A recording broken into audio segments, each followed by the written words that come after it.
내 평생에 가는 길 귀한 찬송 감사를 드립니다. 지난 여름 도쿄 올림픽에서 많은 또 경기를 통해서 도전을 받게 되었습니다. 한국 선수들뿐만 아니라 전 세계 선수들을 통해서 스포츠 정신에 대한 많은 도전을 받게 되었는데 여러 참 많은 종목이 있었습니다. 그 중에 하나가 창 던지기 종목이 있습니다. 이번 도쿄올림픽의 여자 창 던지기 은메달 리스트는 폴란드 사람입니다. 이름도 어려운데 마리아 안드레이칙입니다. 하지만 그녀가 최근에 주목을 받게 된 것은 그녀의 은메달 수상이 아니라 그 힘들게 딴 은메달을 경매 시장에 내놓게 되어서 화제가 되었습니다. 왜 그녀는 힘들게 딴 은메달을 경매 시장에 내놓게 되었을까요? 이유가 있습니다. 한 어린아이의 생명을 살리기 위해서입니다. 선천성 심장병 아기 환자들이 많습니다. 8개월 된 아이 미우셰크 마이사가 이 선천성 심장병 환자입니다. 가슴 아프죠? 태어나자부터 심장에 문제가 있으니 얼마나 가슴이 아픕니까? 그 어린 생명을 살리기 위해 그녀는 자신이 피땀으로 얻은 올림픽 은메달을 경매에 올린 것입니다. 왜냐하면 이 폴란드의 현재 의료 환경상 더 이상 치료가 불가능해서 수개월째 인공호흡기에 어린 아기가 의존하고 있고 죽음을 기다리는 상황이었습니다. 그 어린아이가 미우셰크 마이사 8개월짜리 아이가 살 수 있는 길이 없는 것은 아닙니다. 의료 환경이 좋은 미국으로 건너가 수술을 받으면 희망이 있습니다. 하지만 그 아이의 집이 가난해서 수술비를 마련할 수가 없습니다. 마리아 안드레이칙은 이 안타까운 사정을 알고 SNS에 이 사실을 알렸고 수술비를 마련하기 위해서 그녀가 딴 도쿄올림픽 은메달을 경매에 내놓은 것입니다. 그녀는 자신이 딴 은메달이 옷장에서 먼지에 덮이는 것보다는 한 생명을 구하는 것이 더 가치 있다고 생각을 하게 됩니다. 경매에 내놓은 메달은 12만 5천 달러, 우리나라 돈으로 약 1억 5천여만에 낙찰이 되었습니다. 안드레이칙은 경매 금액 전액을 기부하였습니다. 이러한 소식이 전해지자 여러 곳에서 아기를 돕는 손길이 이어졌고 덕분에 미우세크 마이사 이 어린 아기가 무사히 심장 수술을 받게 되었습니다. 안드레이칙의 은메달을 낙찰받은 폴란드 업체 자브카는 경매 낙찰금은 그대로 지급하였지만 은메달은 다시 안드레이칙에게 돌려주기로 결정을 내렸다고 합니다. 왜냐하면 그녀의 아름다운 모습은 그녀의 조국 폴란드만이 아니라 전 세계 많은 사람들에게 큰 감동을 선사하였습니다. 높이뛰기의 실력은 올림픽 메달을 통하여 인정받았지만 더 아름다운 그녀의 선행은 조국 폴란드와 나아가 전 세계 사람들에게 감동을 주었고 좋은 귀감이 되었습니다. 오늘 성경 본문 사도행전을 통하여 2000년 전 초대교회의 모습을 보게 됩니다. 그런데 2000년 초대교회는 이런 멋진 감동이 일상이 된 그러한 교회였음을 보게 됩니다. 초대교회는 어떤 교회였습니까? 마음을 같이 하여 기도하는 기도의 공동체였고 그들 가운데 성령이 임하였기에 초대교회는 성령 충만한 공동체였습니다. 초대교회 성도들은 남녀 그리고 신분과 모든 것이 달랐지만 그들은 성령 안에서 다 하나 되었습니다. 성령 충만한 성도들은 핍박이 있었지만 담대하게 주의 말씀을 증거하기도 하였습니다. 오늘 본문에도 우리는 초대교회의 감동적인 모습을 보게 되는데 4장 32절 말씀 보시면 믿는 무리가 한 마음과 한 뜻이 되어 모든 물건을 서로 통용하였다라고 오늘 본문은 시작되고 있습니다. 오늘 설교 제목은 한 마음으로 서로 통용입니다. 같이 보겠습니다. 한 마음으로 서로 통용. 한 마음으로 서로 통용하는 공동체가 바로 초대교회 공동체였습니다. 초대교회 성도들은 한 마음이었고 한 뜻이었습니다. 바로 성령 안에서 그들의 마음은 하나가 되었고 같은 뜻을 품게 되었습니다.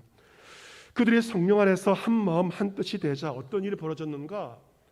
모든 물건을 서로 통용하게 되었습니다. 물건을 서로 통용하였다는 것은 물건을 함께 사용하였다. 다르게 표현하면 공유하였다. 물건을 공유하였다는 의미입니다. 최근 전 세계와 우리나라에서도 공유 경제에 관한 논의가 활발하게 진행되고 있습니다. 이 공유 경제란 과거에 개인의 소유를 기본 개념으로 하는 전통 경제와 대비되는 것이 바로 공유 경제입니다. 소유가 아니라 공유의 새로운 패러다임입니다. 집과 자동차 등 자산은 물론 한 사람의 지식과 경험을 공유하며 합리적인 소비와 새로운 가치 창출을 구현하는 신개념이 바로 공유 경제의 개념입니다. 대표적인 인물이 제레미 리프킨인데 그런 말하기를 소유의 시대가 끝이 났고 공유의 시대가 도래하였다 선언하기도 하였습니다. 이제는 집의 빈 방을 놀리지 않고 다른 사람과 공유합니다. 자신의 자동차도 다른 사람과 공유합니다.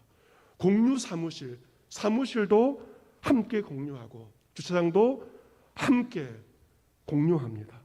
옷도 공유하고 지식도 공유하고 재능도 공유하고 자신의 경험과 취미를 공유하는 시대가 바로 지금 이 시대입니다.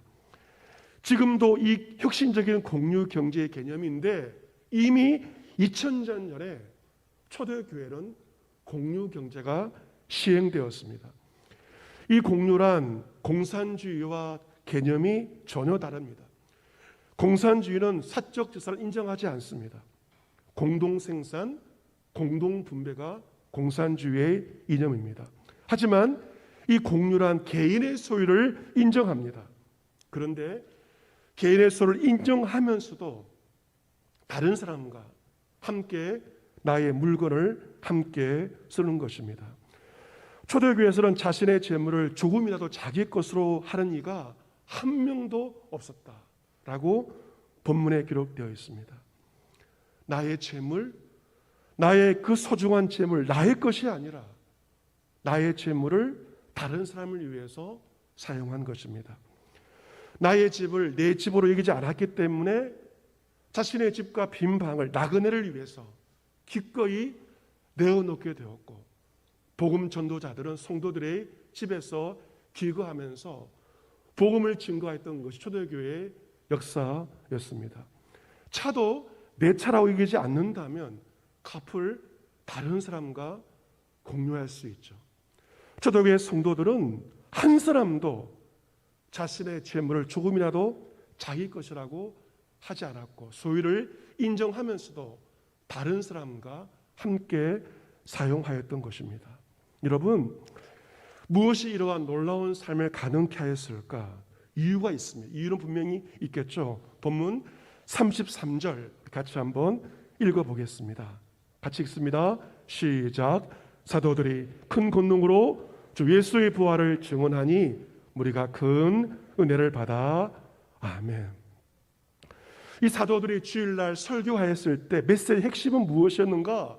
바로 주 예수의 부활이었습니다. 입만 열면 예수 그리스도의 부활이 나의 부활이요 우리의 부활임을 사도들은 성령 충만함으로 설교하였습니다. 이 사도들이 증언한 부활의 메시지는 성도들에게 큰 은혜가 되었다라고 기록되어 있습니다. 성도들에게 부활신앙이 삶과 죽음이 확고하였습니다. 이 부활신앙을 소유한 초대교회 성도들은 소망을 이 땅에 두는 것이 아니라 영원한 하나님 나라의 소망을 가지게 되었습니다. 부활 신앙이 분명한 초대교회 성도들은 세상의 물질에 연연하지 않았습니다. 자신의 물건을 내 것이라 말하지 않고 모든 물건을 서로 통용하며 살았던 것입니다. 바로 이것이 진정한 은혜 받은 자의 모습입니다. 디모데전서 6장 17절에서 이하의 사도 바울이 말합니다. 이 세대에서 부한 자들을 명하여 마음을 높이지 말고 정함이 없는 재물에 소망을 두지 말고 오직 우리에게 모든 것을 후히 주사 누리게 하실 하나님께 두며 소망을 두며 선을 행하고 선한 사업을 많이 하고 나누어 주기를 좋아하며 너그러운 자가 되게 하라. 이것이 장래의 자기를 위하여 좋은 터를 쌓아 참된 생명을 취하는 것이니라. 부활을 소망하는 자는 세상을 사는 방식이 세상 사람과 전혀 다릅니다. 성경은 재물이 정함이 없다고 말합니다. 재물은 변동하는 것입니다.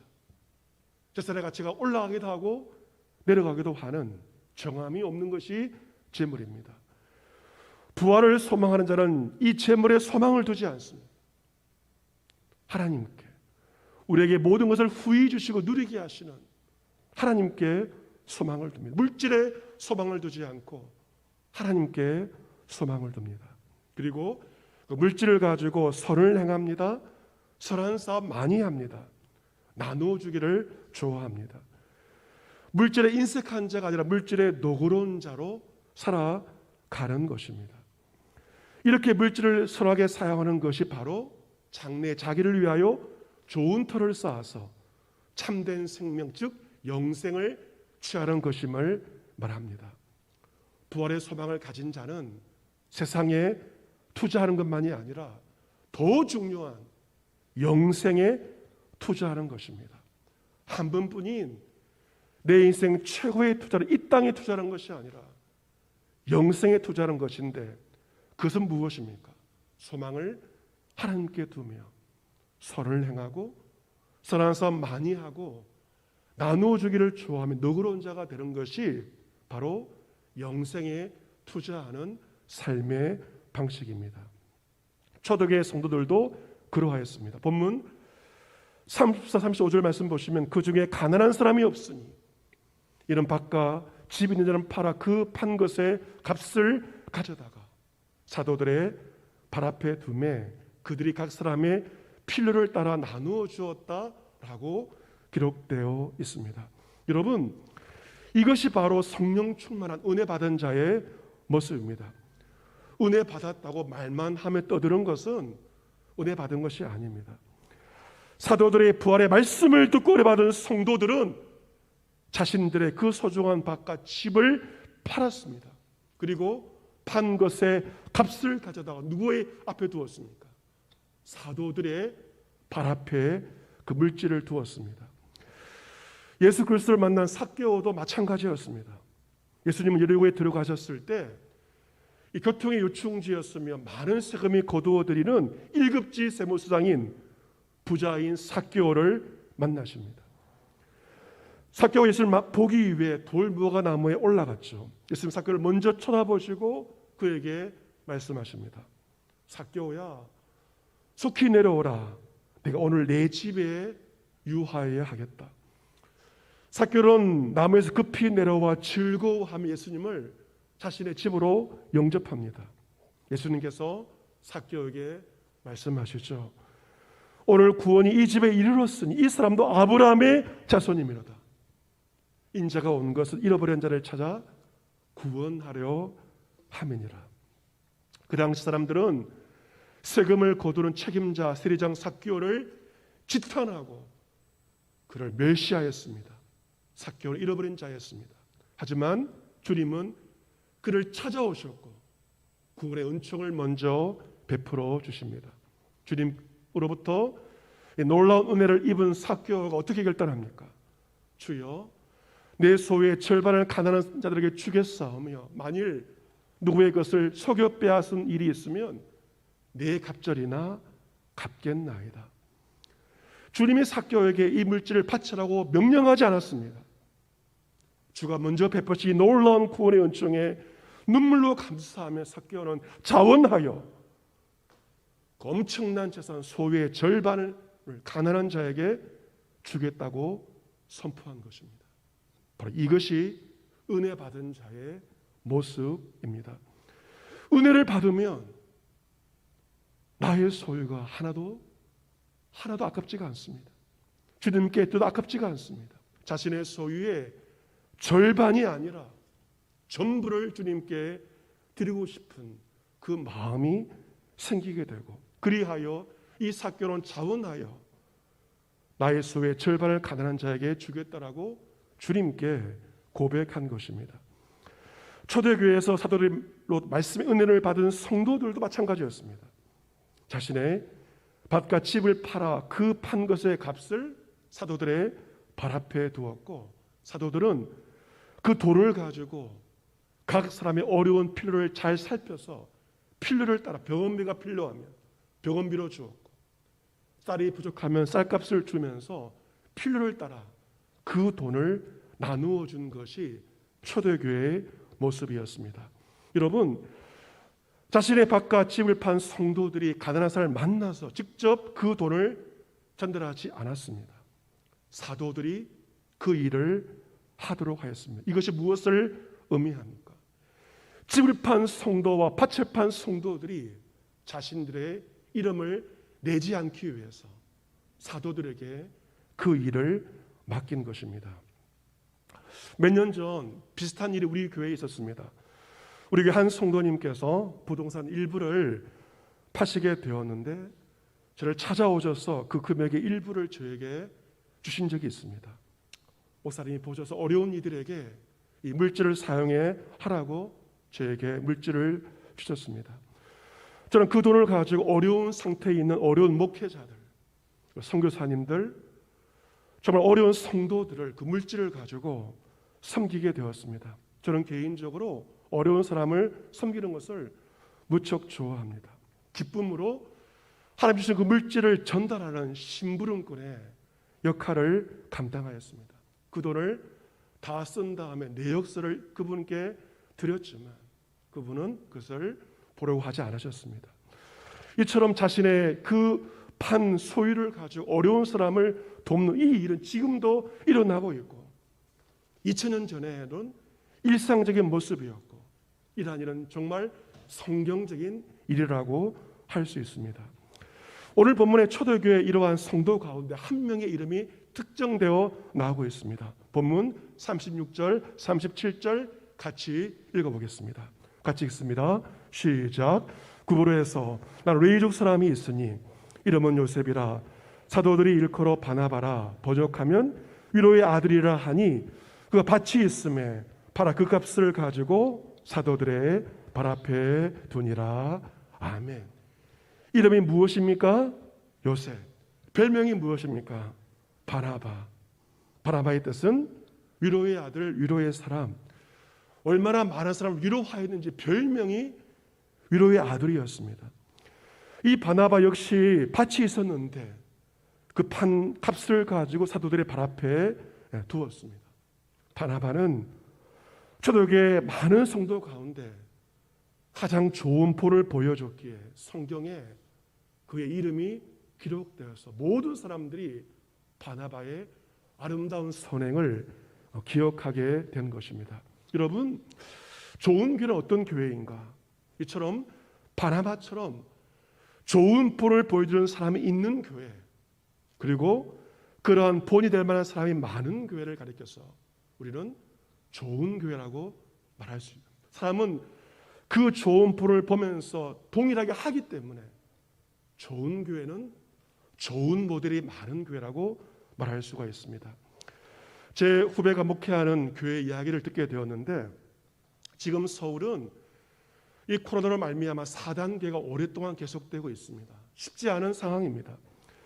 그 교회가 몇 년 전에 교회를 건축을 하게 되었습니다. 지역 자체가 서울의 금호동이기 때문에 재개발할 수밖에 없는 지역이어서 어쩔 수 없이 교회를 새로 지어야 되는 그런 상황이었습니다. 그런데 최근에 그 교회가 교회 모든 부채를 청산하고 헌당식을 빠른 시간 내에 가지게 되었다는 것입니다. 이처럼 교회가 어려울 때 어떻게 하여 그 막대한 공사비를 조속하게 정리할 수 있었는가? 거기는 바나바 같은 한 성도님이 계신 것이었습니다.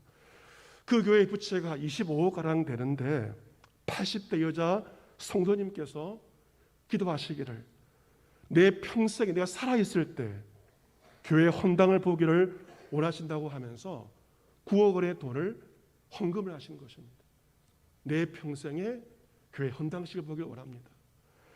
그 성도님은 그 교회 바나바처럼 그 교회 역사 가운데 아름답게 기록될 것이 분명합니다.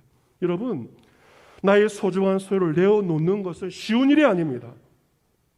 이 모든 일들 어떻게 초대교회에서 지금도 벌어지고 있을까? 이유는 하나입니다.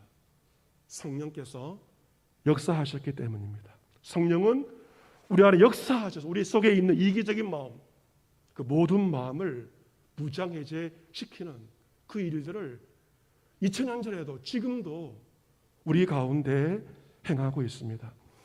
여러분, 성령 충만한 교회는 어떤 교회인가?